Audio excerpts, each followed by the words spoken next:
Don't move." The lock clicked shut. She hid in the Duke's carriage to escape a forced marriage. As the man hunting her rattled the handle from outside, the Duke leaned across her, turned the iron bolt, and said nothing.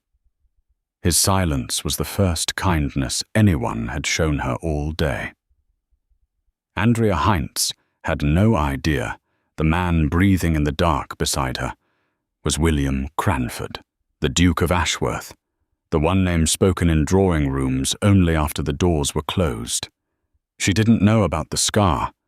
She didn't know about the sister he'd buried. All she knew was that Lord Marcus Voss, the man her father had promised her to before dessert was served, would do things to her that no wedding vow could make holy. Her gown was ruined. Rain and cobblestone had shredded the hem.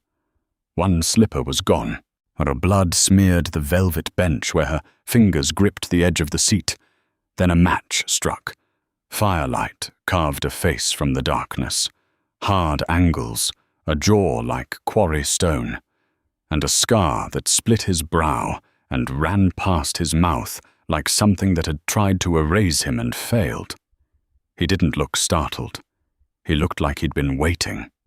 A fist struck the carriage door. Then Voss's voice, pleasant and measured, the way a man sounds when he's already decided what the punishment will be. "Andria, sweetheart, let's not make this difficult." She braced for the Duke to open the door. Instead, William Cranford pulled the curtain shut, knocked the roof once, and the carriage lurched forward into the black London rain. But as the gaslight of the church disappeared behind them, what one thought kept turning in Andria's chest like a key in a lock she couldn't name. Why had his carriage been parked in that alley at all? The morning of the wedding, Andria's mother wouldn't look at her. She stood in the corner of the dressing room with her arms folded tight across her chest, lips pressed into a line so thin they'd lost their color. 2 hired maids worked in silence, threading ivory laces through eyelets that ran the length of Andria's spine like vertebrae being locked into place. Each pull drew the bodice tighter. Each tug pressed the boning deeper into her ribs until breathing became something she had to think about, something she had to earn in small, careful sips. The gown cost more than the Heintz family had seen in 3 years. Voss had sent it himself. Ivory silk with seed pearl detailing and a train that pooled on the floor like spilled milk. It was beautiful the way a coffin lined in satin is beautiful, designed to make the thing inside it look peaceful. Her father's debts had started with cards and graduated to horses, then to lenders whose names you didn't speak above a whisper. Her brother, Felix, had tried to fix it. A shipping venture, then an immort scheme, then a loan taken against the house itself. By the time the walls started closing in, the Heintz name was worth less than the paper their creditors used to threaten them. Then Lord Marcus Voss had arrived. Charming, measured. The kind of man who held doors open and remembered your favorite flower, and never raised his voice because he never needed to. As Andria had met him twice before the contracts were drawn. The first time, at a dinner her father arranged, Voss had circled her slowly while she stood near the window. He'd lifted her chin with one finger, turned her face left, then right, and said to her father without breaking eye contact, "She'll do nicely." The second time was worse. He'd found her alone in the hallway after supper, pressed her shoulders to the wall so gently it almost felt like an embrace, leaned close enough that the smell of his cologne became something she'd never be able to wash from memory. His lips had brushed her ear. "You belong to me now, Andria. Not yet legally, but in every way that matters. Smile when I tell you to smile. Speak when I tell you to speak, and never, ever make me repeat myself." She hadn't told anyone. Who would she tell? The man who sold her? The mother who let him? Now the maids smoothed the final layer of silk across her shoulders and stepped back. Her mother finally looked up, eyes glassy and distant. "You look beautiful, dear." Andria stared at her reflection, a stranger wrapped in ivory and pearl, and thought, "No, I look like something being buried alive." They gave her 2 footmen. Her father called them an escort. Andria knew better. They walked a half-step behind her on either side, close enough that she could hear the creak of leather beneath their formal coats. They weren't servants. Servants didn't watch your hands. Servants didn't adjust their pace the moment you slowed yours. These men had been chosen for one reason: to make sure the bride reached the altar. The rain had softened to a mist that clung to everything, turning the cobblestones into dark mirrors. London stretched ahead in shades of grey and gaslight. The church was 6 blocks east. 6 blocks of wet stone and watching neighbours and the slow processional walk of a woman being delivered.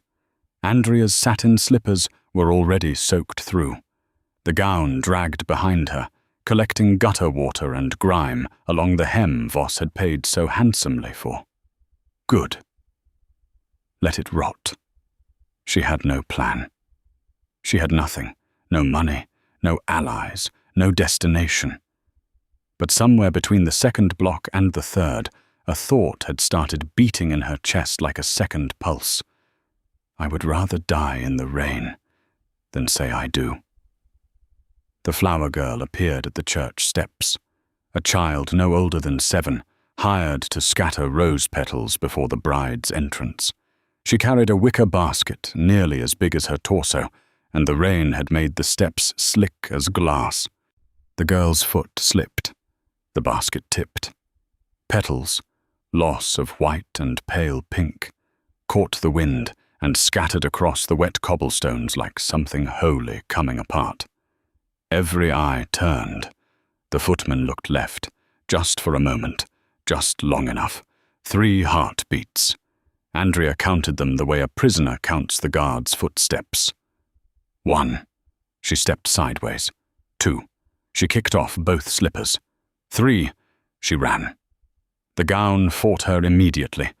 Silk wrapped her legs like a current trying to pull her under.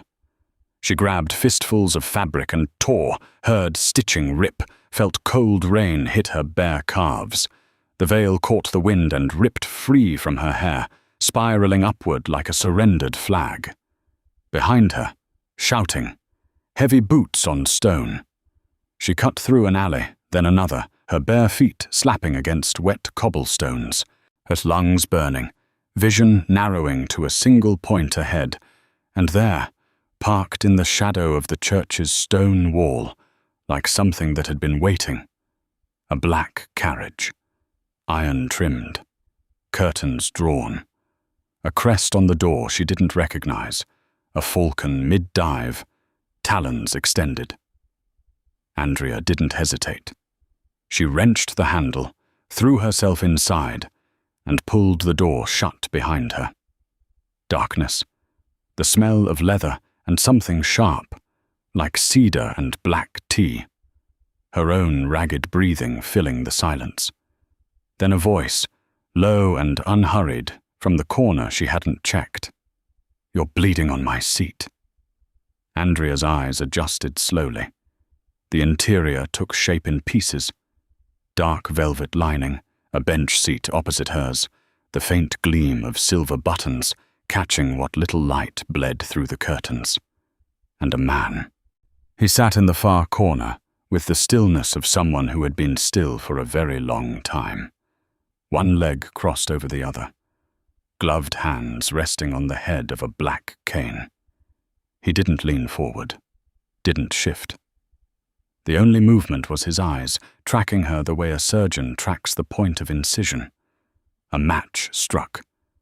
The flare of light carved his face from the dark in sharp, unforgiving lines.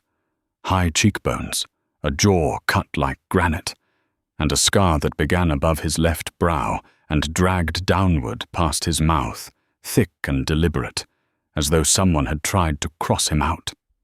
He didn't flinch at the sight of her. Didn't look surprised or curious or concerned.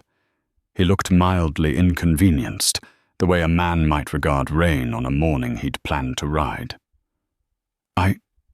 Andria started, but her voice cracked apart before it got anywhere. What the match burned down. He let it die between his fingers and didn't light another. Before either of them could speak again, a shadow darkened the window. Then a knock. Polite, patient. The kind of knock that expects the door to open. "Andria, sweetheart." Voss's voice came through the glass, smooth and unhurried. "I know you're frightened. Come out now, and we'll forget this little performance." Her body locked. Every muscle, every joint, every breath. Frozen. She looked at the man in the corner, waiting for him to reach past her and open the door, waiting to be handed back. Instead, he moved with a calm so absolute it bordered on contempt. He shrugged off his heavy black coat and draped it over her in a single motion, covering the white gown entirely. Then he settled back into his seat as though nothing had changed. The carriage door opened. Voss stood in the rain, lantern raised, scanning the interior. His eyes passed over the dark shape of the coat, dismissed it, and landed on the man sitting alone. "Cranford." Voss's charm slipped for just a fraction. "I'm looking for someone." "Then look elsewhere." William Cranford didn't raise his voice. He barely raised his eyes. "Close the door. You're letting the rain in." A pause stretched between them, thin and dangerous. Then the door clicked shut. Footsteps retreated into the wet dark. William reached up and knocked the roof once.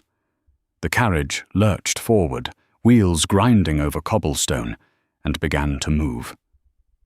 Through the curtain gap, Andria caught the blur of Voss's figure shrinking behind them, standing in the rain, watching. She didn't move, didn't speak. The coat smelled of cedar and black tea and something faintly metallic, like a blade recently cleaned. When the church was far behind them and the gaslight had dimmed to nothing, William's voice came again, low, unhurried. Not a question. "He will not come for you tonight." Andria swallowed. "And tomorrow?" "Tomorrow is a different problem." The carriage rolled deeper into the London dark, and Andria realized she had stopped shaking, not because she was safe, but because some part of her understood that the man sitting across from her was something far more dangerous than the one she'd just escaped, and for reasons she couldn't name, that was the first thing that had felt like shelter in years. The estate didn't appear so much as materialize, rising from the fog in slow, dark pieces. First the iron gates, was tall and spiked, and bearing the falcon crest in blackened metal. Then the drive, gravel crunching beneath the wheels like teeth grinding. And finally the house itself, massive and grey and silent, built from stone that seemed to drink the moonlight rather than reflect it. Ashworth Manor looked like something that had stopped waiting for visitors a long time ago. The carriage halted. William stepped out first, then turned back. Andria tried to stand and felt the ground tilt. Her feet, bare, cut, numb from the cold, buckled against the carriage step. "I can walk," she said, though everything about her body argued otherwise. William didn't respond. He simply reached in, lifted her as though she weighed nothing, and carried her up the stone steps. She wanted to protest. She opened her mouth, too. But exhaustion had hollowed her out so completely that the words dissolved before they reached her tongue. She let her head rest against his shoulder, and hated herself for how safe it felt. The front doors opened before they reached them. A woman stood in the entrance, tall, sharp-featured, dressed in black with her silver hair pulled back so tightly it seemed to stretch the authority across her face. Her gaze swept over Andria once. The torn gown, the bloody feet, the rain-soaked hair, and her expression shifted. Not to pity, to purpose. "Mrs. Aldridge," William said. "The East Guest Suite. Bath. Bandages. Something warm to eat." "At once, Your Grace," he set Andria down in a chair beside a fireplace, so large she could have stood inside it. Heat washed over her, like something she'd forgotten existed. William was already turning to leave. "Wait," her voice came out smaller than she wanted. "What happens now?" He paused in the doorway. The firelight caught the scar and made it look alive. "Now you rest. We'll discuss terms tomorrow." Then he was gone, his footsteps swallowed by the corridor's dark throat. Mrs. Aldridge returned with 2 maids who moved with quiet efficiency. They peeled the ruined gown from her body, like removing a bandage from a wound. The bath was scalding and smelled of lavender. The bandages were soft. The broth was salted and hot, and she drank it without tasting it. They led her to a bed draped in deep green velvet. The sheets were cool and clean. The room was silent. No footsteps outside. No voices. No locks turning. Andria pressed her face into the pillow and slept like the dead. She woke to afternoon light and a room she didn't recognize. And for 3 perfect seconds, she remembered nothing. Then it all returned. The gown, the petals, the carriage, the scar. A dress had been laid across the chair by the window. Burgundy wool, simply cut, without a single pearl or lace edge. Beside it, a folded note in handwriting so controlled it looked engraved. "Dinner. 7 o'clock. If you're well enough." Andria held the note for a long time, reading those 7 words over and over, searching for the trap inside them. She couldn't find one. That frightened her more than anything Voss had ever said. The dining room could have seated 30. 2 places had been set, one at the head of the long oak table, one to its right. The rest of the chairs stood empty in the candlelight, like witnesses who'd chosen not to testify. William was already there, and standing by the window with a glass of something dark.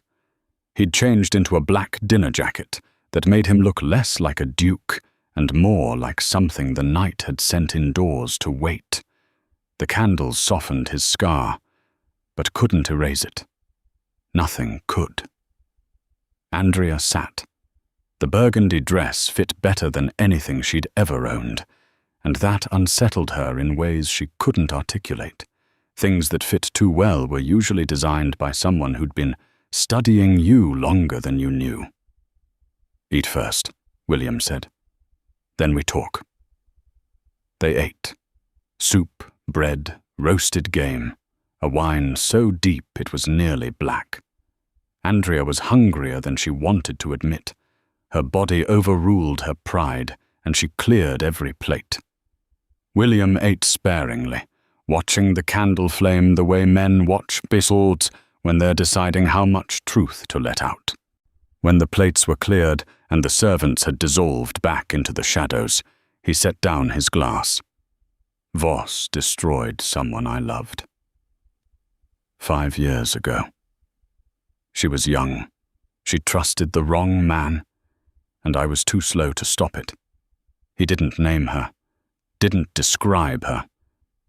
But his hand tightened around the glass stem, just enough to turn his knuckles pale. I've spent every year since building a case against him.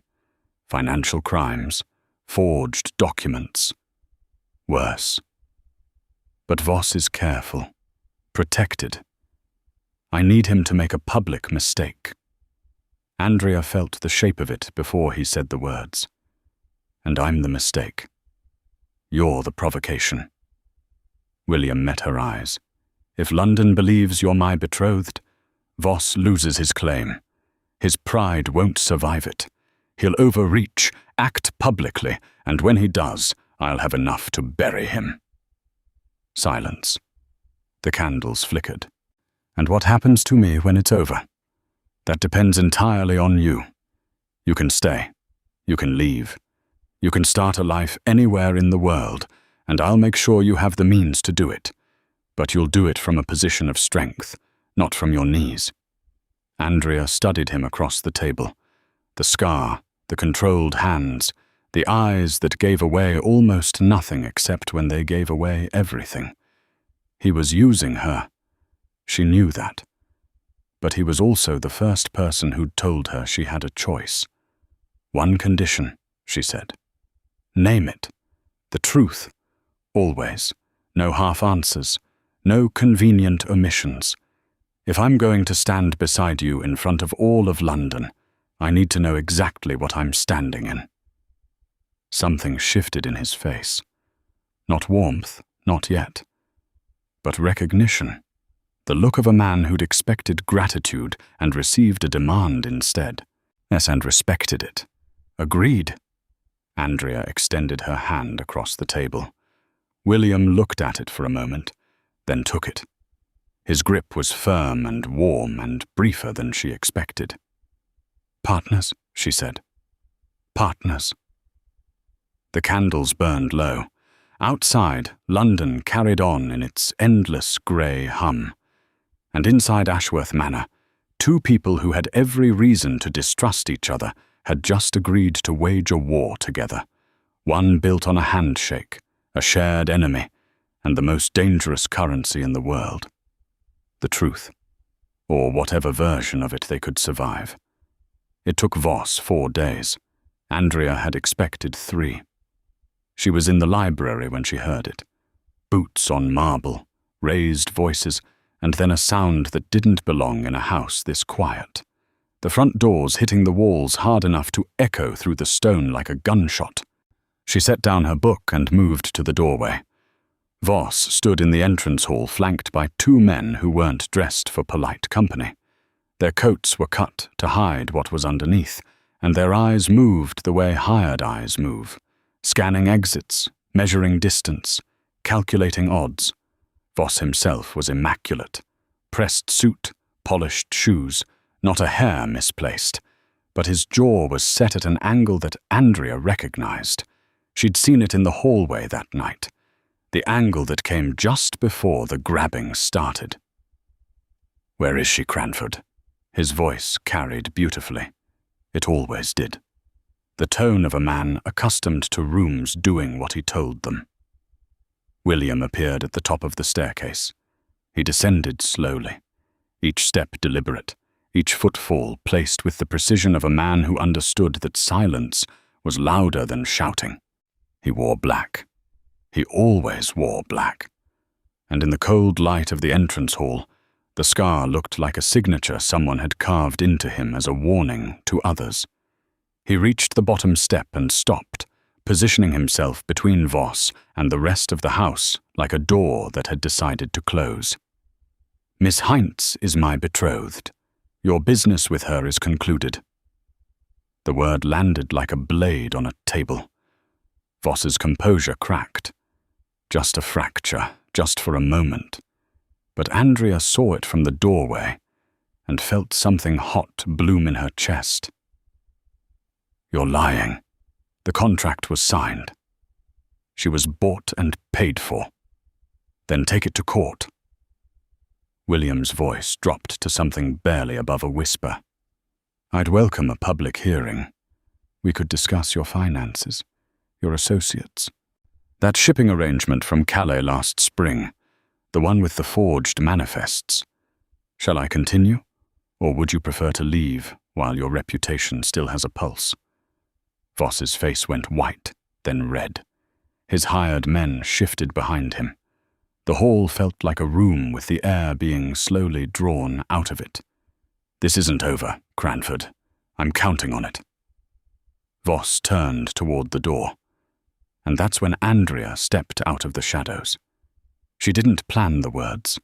They rose up from somewhere beneath the place where she'd been keeping everything pressed down and quiet for 23 years. Lord Voss. He stopped, turned. His eyes found her, and she watched them cycle through surprise, then relief, then that familiar possessive hunger.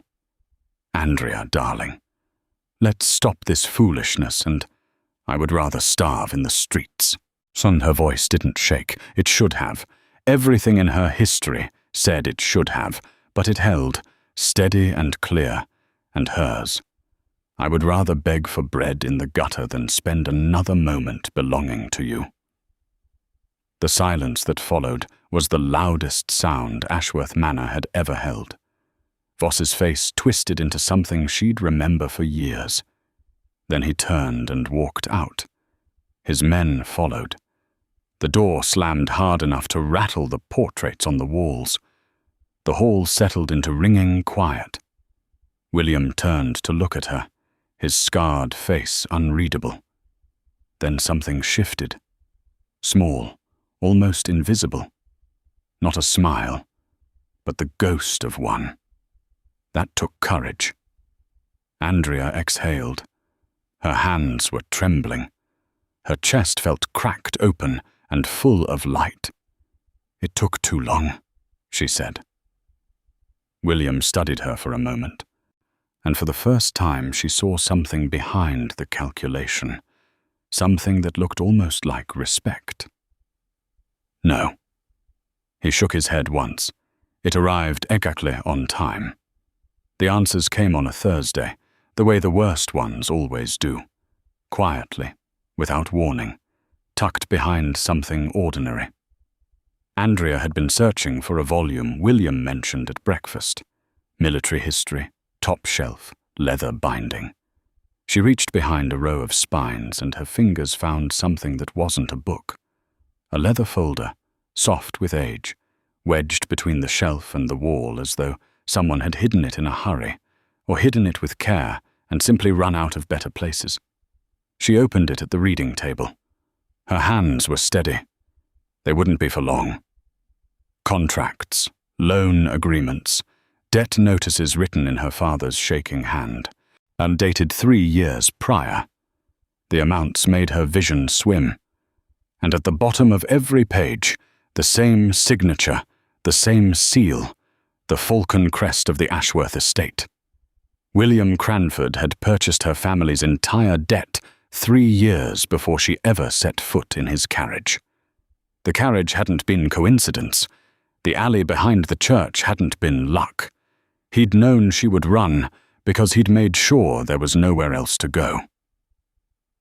She was still holding the folder when William walked in. He saw her face first, then the papers. His expression didn't change, but something behind his eyes shuttered closed like a door slamming in a high wind. "You weren't supposed to find those," he said quietly. "No, I'm sure I wasn't." Andria stood. Her legs felt borrowed from someone else. "How long, William? How long have you owned my family?" 3 years. "Your father came to me. The other creditors were threatening far worse than marriage." "A clause," she said, her voice dropping to something raw. "There's a clause at the bottom. Repayable through marital alliance. You wrote yourself into the contract as an option. You positioned the carriage. You engineered every moment of my so-called rescue." "I positioned the carriage because I knew what Voss would do to you." William's composure fractured. Barely, but she saw it. The crack ran right through the center of his control. And I couldn't watch it happen again. Again. Clara. The name hung between them. William's jaw tightened until the scar went white. "You used your dead sister's memory to justify owning me." The words hit him like a physical blow. She watched it land, watched his shoulders pull inward, or watched the mask fall away and leave behind something she hadn't seen before. Not the Duke, not the strategist. Just a man who looked gutted. He said nothing for a long moment. Then he gathered the scattered papers from the table, every contract, every ledger, every clause, walked to the fireplace and fed them to the flames. The paper blackened and curled. 3 years of leverage turned to ash in under a minute. "You are free," he said, watching the fire consume it. "Completely. If you want to leave Ashworth, I'll provide money, references, passage to anywhere. If you want to stay, you stay as my equal. Not my obligation, not my project. The choice is yours. It was always supposed to be yours. I just—" He stopped, swallowed, lost the sentence somewhere in the smoke. Andria watched the last document disintegrate. Her anger was still there, hot, justified, earned. But beneath it, something more complicated was forming. He had manipulated everything, and then he had burned every piece of proof that gave him power over her. "If I stay," she said, "we start over. No hidden pages, no engineered choices. I stand beside you because I decide to. Not because you arranged it." William turned from the fire. His face was open in a way she'd never seen. Raw, unguarded, almost young. Agreed. She extended her hand. He took it. The grip was different this time. Not a negotiation. A rebuilding. "Partners," she said. "For real this time. For real." The fire popped behind them, eating the last of the old terms. And in the space where leverage used to live, something new took root. Fragile, unnamed, built on ashes and the stubborn decision to try again. The ballroom fell silent when they entered. 500 masked faces turned at once, and the whisper that followed moved through the crowd like wind through dry grass. Andria wore emerald silk and a mask edged in silver. William wore black, always black, with a simple mask that made the scar more visible, not less. He offered his arm. She took it. They walked into the light together. They were announced formally. The Duke and future Duchess of Ashworth. The title tasted like armor on her tongue. They danced first. William moved with a precision that surprised her. Measured, controlled, his hand steady at her waist. "Half the room is scandalized," he murmured. "The other half is jealous." "And Voss?" "Near the east colonnade, watching." "Let him watch." They circulated. Andria played the role perfectly.